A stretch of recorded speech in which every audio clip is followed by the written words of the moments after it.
Front and Center. A focus on important and significant developments affecting the lives of Filipinos, not only in the Philippines, but also those living and working around the world. Join us in Front and Center. Here on Radyo Pilipinas World Service.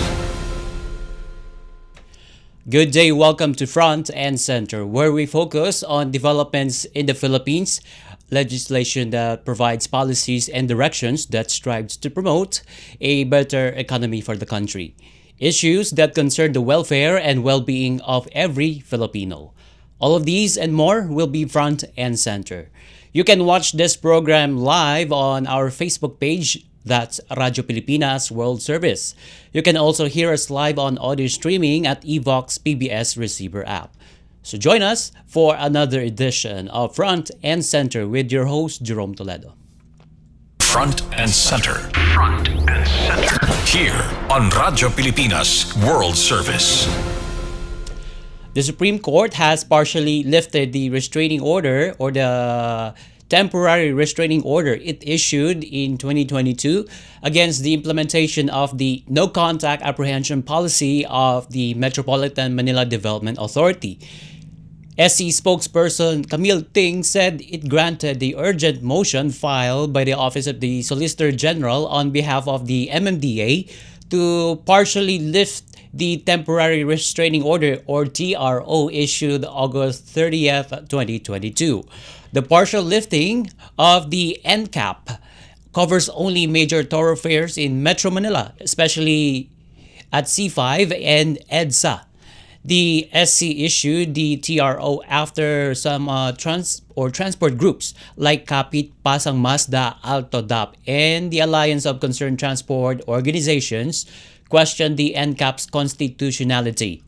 In a motion dated May 8th of this year, the MMDA sought the immediate partial lifting of the TRO against the NCAP, saying, quote-unquote, existing traffic management measures simply fall short of what the situation demands, and to effectively address the traffic congestion on Metro Manila's major thoroughfares and to safeguard the welfare and safety of all road users. And meanwhile, MMDA said in its motion, as it reads, recent data reveal the urgent need to reinstate the MMDA's NCAP to strengthen traffic enforcement efforts. Since the issuance of the August 30, 2022 TRO, the MMDA CCTV cameras have recorded around 833,097 traffic violations as of the end of April 2025. Still, in MMDA's position, in March of this year alone, 12,566 traffic violations were documented, well above the 9,500 average monthly traffic violations prior to the NCAP's suspension. And with the same MMDA's position, with the announced massive rehabilitation of EDSA set to commence initial operations by mid-May 2025, the MMDA expects a significant diversion of vehicles to interior roads and alternative routes. Given the sheer volume of vehicles and the complexity of Metro Manila's road network, the limited deployment of MMDA's traffic enforcers and deputized local officers is gross inadequate to manage the anticipated surge in traffic. So that's the MMDA's position paper that was submitted to SC last May 8th. So while MMDA manifested its delight over partial restorations of the policy, some groups has casted doubts on this earlier. So as mentioned earlier, those are transport groups like Kapit, Pasang Mazda, and Alto DAP, and Alliance of Concerned Transport Organizations questioned its constitutionality due to the lack of legal grounds, since it is not explicitly defined either in the Republic Act 7924 that serves as the enabling charter of the MMDA and the Republic Act number 4136, which created the Land Transportation Office. Also, transport groups also argued that the liability is being passed to registered owners under the presumption that they are the ones driving their vehicles, violating principle of due process. In addition, the NCAP imposes unreasonable conditions that includes a non-renewal of the vehicle registration for drivers with unsettled fines, and its implementation that makes innocent third persons liable for traffic violations. So that's those arguments being discussed or said by those transport groups. So, however, MMDA assured that the new single ticketing system and new NCAP guidelines will address the concerns raised in the petition, as it hopes to instill road discipline among motorists upon implementation of NCAP. And as MMDA said, there will be a major rehabilitation of EDSA this coming June of this year, so that that road will be fit for transport travel. Front and center. Front and center. Here on Radyo Pilipinas World Service. And still on transportation issues, as mentioned, massive rehabilitation of the Epifanio de los Santos Avenue, or EDSA, is set to begin on June 13. That's according to the MMDA, or Metropolitan Manila Development Authority. MMDA Chairman Romando Artes said the project is part of Build Better More program of the Marcos Jr. administration. And having said that, the agency's role for this rehabilitation, Chairman Artes said, is to deliver massive information drive on the project schedule, plans, rerouting schemes, and other mitigating measures against traffic slowdown that may cause during this rehabilitation period. So earlier this week, Department of Transportation said that the EDSA rebuild will begin next month, and the department stressed, or the transportation department stressed, that this project is not a standard rehabilitation project, but a total rebuild of the said highway, since it has been 45 years since its last rehabilitation project. So imagine that's just 4 decades ago when it was the last time it was being rehabilitated. So the other project details are being finalized with other government agencies and other project partners. Front and center. Front and center. Here on Radyo Pilipinas World Service. So we will have to wait for those developments regarding that rehabilitation of the EDSA, which is the major thoroughfares in Metro Manila, as well as the developments in the NCAP. If it will be successful, or there will be lots of criticisms that it will receive from the motorists alike. And when we come back, we will focus on peace and order, as President Ferdinand R. Marcos Jr. wants more police visibility in our streets in the midst of challenges on keeping our streets safe. So we will have the Philippine National Police on the line when Front and Center returns after these messages. This is a public service announcement. Discipline is the key. Umiwas sa aksidente sa daan. Ang pagmamaneho ay may kaakibat na responsibilidad, hindi basta mapaandar lang ang sasakyan. Kilatisin ang sarili, ang kahandaan sa manibela, siguruhing inyong konsentrasyon ay hindi magagambala. Importante rin na ating laging isipin, init ng ulo ay huwag pairalin, bagkus kaligtasan ng lahat ang siyang dapat unahin.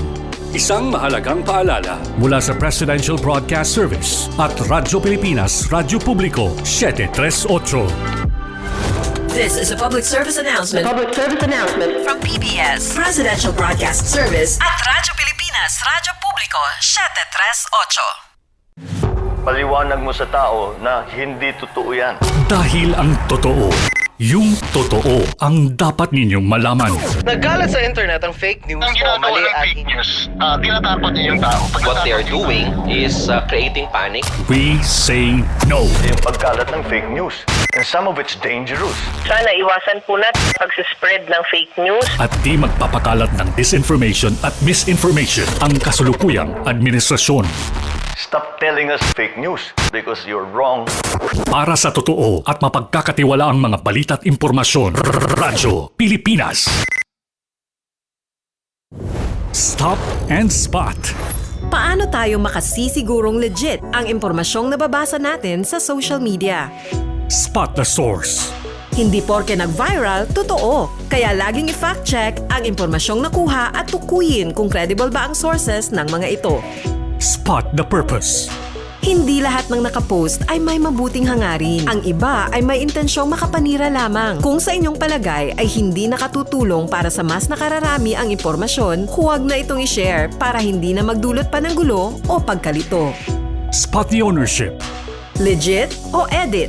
I-double check kung totoong nanggaling sa mga legit news providers ang impormasyon dahil baka edited lamang ito ng kung sino para magpakalat ng fake news. I-check muna ang kanilang mga official social media platforms para makasiguro. Spot the time. Updated ka nga ba? O baka outdated na yung balitang na-share mo? Siguraduhin na tingnan mabuti rin ang month, day at year ng impormasyong inyong binabasa upang hindi maging sharer ng mga lumang balita. Let's be part of the solution. We can be warriors against disinformation and misinformation. Maging mapanuri sa lahat ng oras. A message from Presidential Communications Office, Department of Education, Commission on Higher Education, DILG, DSWD, Presidential Broadcast Service at Radyo Pilipinas. This is a public service announcement. VOG. Ito ay isang uri ng air pollution na galing sa pulkan. Ito ay nagtataglay ng sulfur dioxide na kapag nalanghap ay maaaring magdulot ng pag-ubo, hirap sa paghinga, pangangati ng lalamunan, paninikip ng dibdib at iritasyon sa mata. Mapanganib ito para sa mga taong may hika, sakit sa baga, sakit sa puso, matatanda, buntis at mga bata. Anong mga dapat gawin kapag may VOG? Iwasan ang outdoor activities. Kung kinakailangan lumabas ng bahay, magsuot ng N95 face mask.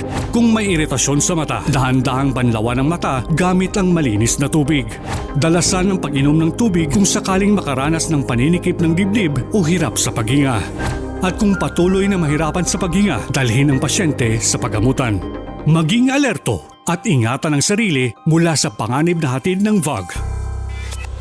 This is a public service announcement. Public service announcement. From PBS, Presidential Broadcast Service, and Radyo Pilipinas. Front and center. Front and center. Here on Radyo Pilipinas World Service. So ang una namin ginawa, inutusan ko silang ng DILG at saka Chief PNP. Sinabi ko sa kanila, dapat laging may nakikita na pulis na naglalakad. Apo. Kasi pagtagal ng panahon, nakikilala mo na yun eh. Apo. O, di kang maging kaibigan yung pulis para pag nakita, may safe kami rito. Nandun si Sergeant ganito ganyan eh. Kailangan ng pakaramdam ng tao, laging may pulis dito. And you've just heard President Ferdinand R. Marcos Jr. In that podcast with veteran broadcaster Anthony Taberna. And President Marcos Jr. has called for an increased police visibility to deter crime and implement a unified emergency hotline for faster crisis response. And also, the President tasked the Department of Interior and Local Government and the Philippine National Police to ensure the police are closer to the people. And also, the President wanted the police to respond more quickly, noting the police officers must be at the scene in less than 5 minutes. And I believe Colonel Tuan is on the line. Okay, so we have now on the line is the spokesperson of the Philippine National Police, Colonel Randolph Tuanyo. Okay, so Colonel Tuanyo turned down our call, so we'll try to reestablish our line. Hold on. Okay, all right. Good morning, Colonel Tuanyo. This is Jerome Toledo of Radyo Pilipinas World Service. Thank you for joining us. Good morning, Colonel Tuanyo. Good morning. I believe we don't have Colonel Tuanyo on the line. But of course, President Marcos Jr. has called for police for a more police visibility to deter crime and implement a unified emergency hotline for faster crisis Hello po, good morning po. All right. Okay, thank you, Colonel Rando Tuanyo, the spokesperson of the Philippine National Police. Thank you for joining us. This is Jerome Toledo from Radyo Pilipinas World Service. Okay. The President has tasked the Department of the Interior and Local Government and also the Philippine National Police to ensure that the police are closer to the people. So how the PNP is going to address the directive of the President, Colonel Tuanyo? Yes sir, magandang umaga po at sa inyo po mga taga-subaybay. Actually sir, nag-take the cue na po tayo sa kautusan po ng ating mahal na Pangulo po. Alinsunod po dito sa kanyang kautusan, magkakaroon po tayo ng intensification sir ng police presence o police visibility. Actually sir, Sir Jerome, since April 24 pa po 2025, nagkaroon na po tayo ng intensification po ng police presence. Pero doon sa nasabing memorandum na pinalabas po ng ating GPNP, ito po ay kaugnay sa mga malalaking police regional offices natin, Sir Jerome. Ito po ay sa Regions 3, 4A, 7 at NCRPO. Kung saan, Sir Jerome, i-enhance lang po ito base sa kautusan ng ating mahal na Pangulo. Ilalahati na po natin ang lahat po ng mga police regional offices po natin. Okay. So, Colonel Tuanyo, so those are the regions that the PNP will be monitoring. Is that correct? Correct po, Sir Jerome. Taking the cue po sa kautusan po ng ating mahal na Pangulo, we are going to intensify po yung kanyang instructions about cops on the beat.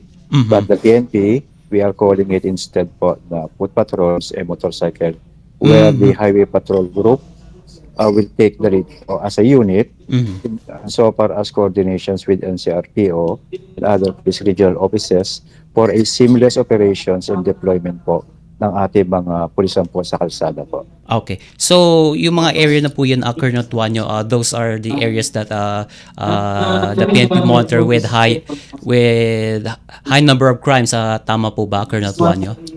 Tama po. Actually, sir, nabanggit na rin po ng mahal ng Pangulo sa kanyang podcast na sinasabi niya, kalimutan natin muna yung mga datos kahit na bumababa yung krimen, ay di umano parang nagkakaroon po tayo sir ng disconnect dahil hindi naman nararamdaman ng ating mga kababayan yung pagbaba ng krimen. Ang ibig sabihin sir, na nagpo-focus po tayo katulad ng ibang projects po natin sa mga malalaking projects at ito po ay tututukan natin po yung hinaing ng ating mga kababayan mas maging visible po tayo sa kalsada. Although Colonel Tuanyo, there's a report here that the crime rate has dropped significantly from January until March. It dropped by 26, almost 27%. Colonel Tuanyo, in this month meron po ba tayong mga data na magsasabi na bumababa na po talaga ang krimen, Colonel? Tama po. Sir Jerome, katunayan patuloy po na bumababa yung ating pong crime rate po natin. Nabanggit po natin sa nasabing period sir is 26% po ang ibinaba po ng ating mga ito po ay sa 8 focus crimes. Pero ang sabi nga po ng Pangulo, kalimutan naman natin ang data.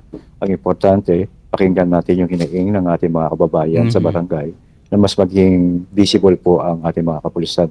Kaugnay po nito, nagsalabas po tayo ng ang ating po PNP na tinatawag po na back to basics na kung saan Sir Jerome, kasama po sa back to basic na yan, yung pong kautosan ng ating Pangulo na maging visible pa po yung cops on the beat po.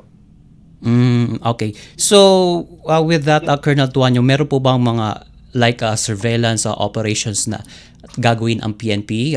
Would there be a heightened surveillance operation that the PNP will conduct? Sir Jerome, kaugnay po ng intensifications po ng police presence. Ang mag-lead po dito na unit natin is Highway Patrol Group. Kasi kung mapapansin po natin, nasa mandato po ng Highway Patrol Group na maging visible po sa lansangan. Ito po ay both foot patrols and motorcycle patrols. Kailangan po, importante po yung coordination niya sir sa ating mga regional offices para magkaroon tayo ng seamless coordination po. Meaning po, sir, para kung saan man mag-deploy yung ating highway patrol, dapat po hindi po magdodoble or hindi po magkakaroon ng contradiction po sa deployment naman ng ating mga regional offices po. I see. And lately, Colonel Tuanyo, there was an inspection conducted by the NCRPO on our police station. So, gaano po kadalas po natin gagawin ang mga pagpapatrolya o pag-inspection po sa ating mga police stations to maintain the peace and order situation in the community, Colonel Tuanyo? Yes, sir. Sir Jerome, ang tawag po natin doon ay yung red teaming. Ginagamit po natin dito yung mismong halimbawa sa NCRP o yung kanilang mismong personnel at yung pong ating mga personnel po sa internal sa peer service na kung saan hinihingi natin po yung tulong nila para tulungan ang ating mga red team po na units para makita po mapanatili po yung disiplina at ma-counter po yung mga nire-report po ng ating mga commander sa baba kung sila po ay halimbawa is totoong nakadeploy po sa field para po makorek. Ito po ay hindi lang po para sa deployment, kasama na rin din po dito yung kanilang mga uniforme, kanilang mga equipment na nire-report nila, na dala nila at pinasaan sila para po ma-counter po natin. Okay. So, I would like to switch to another topic, Colonel Tuanyo, particularly on this emergency numbers that people should utilize. So, is there any coordination with other agencies in strengthening our emergency numbers? Because some people are, although they've heard the numbers 911 or 117, how the PNP will coordinate with other agencies to make these emergency numbers accessible to the public po? Apo, sir. Sir Jerome, madali pong tandaan. Yung nga po, yung meron tayong E911 na kung saan nagamit po natin to lalo na po noong May 12 elections. Binigyan po natin, pinakita po natin sa ating mga kababayan through our media partners po kung paano natin ino-operate po ang E911 na kung saan including po sa mga malalayong lugar po natin, basta tumawag po kayo sa 911, ito po ay magre-responde po ang ating mga kababayan. Bagamat ang 911 po, ang bulk po ng proyekto ay nasa ating po sa mother unit po namin na DILG. Pero meron po tayong A911 o tawag lang po sila Sir Jerome sa 911. Ito po to sa PNP Command Center po. Okay, but there are lots of numbers po, Colonel Tuanyo, especially if there's a different number assigned for fire, for health, for ambulatory services po. Paano po ba pag-i-assign ito ng PNP para at least makaresponde po ang ating kapulisan pagdating Yes, Sir Jerome. Kung sila po ay halimbawa ay nakatira sa local po na NCRPO, meron pa po mga ibang number po na binibigay ang ating mga regional offices po para po sa mga ibang pagtawag. Kung hindi halimbawa sila makapasok agad sa 911, ay meron pa po mga local numbers. Pero iniinganyo po natin ang mga kababayan na i-utilize po ang numerong 911 po sa pagtawag ng lahat po na kailangan nila about sa police assistance po. Okay. Last few questions, Colonel Tuanyo. So, recently there's a spate of crimes which involves foreign nationals. So, how PNP is preventing this? Opo. Sir, ang Philippine National Police po is mandato naman po nito na pangalagaan, ipatupad po ang batas. Ipatupad po ito kahit ano pang nationality po, Sir Jerome. Kung ikaw ay nagkamali, kung ikaw ay national ng anumang bansa, ipapatupad po natin ang batas ng patas po, Sir Jerome. Okay, all right. And just one question, Colonel Tuanyo, before I end this interview po. Police General Romel Francisco Marbil is about to end his term, I think this month or June. So, is there any possible or is there any candidate now for the next PNP chief? Yes, sir.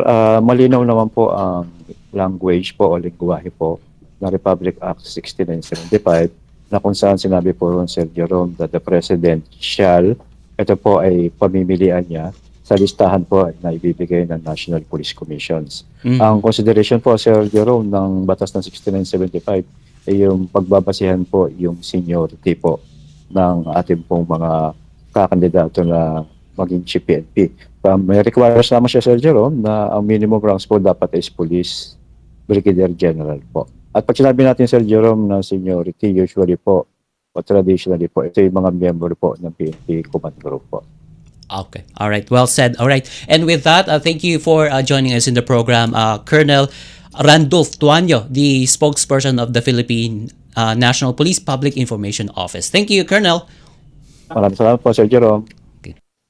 And with that interview of the PNP spokesperson, we conclude this edition of Front and Center here on Radyo Pilipinas World Service. Together with our production team and technical personnel, this is your host, Jerome Toledo. Until next time, mabuhay, love the Philippines. You have just heard and watched Front and Center. Front and Center. Join us again for another edition here on Radyo Pilipinas World Service. Front and Center.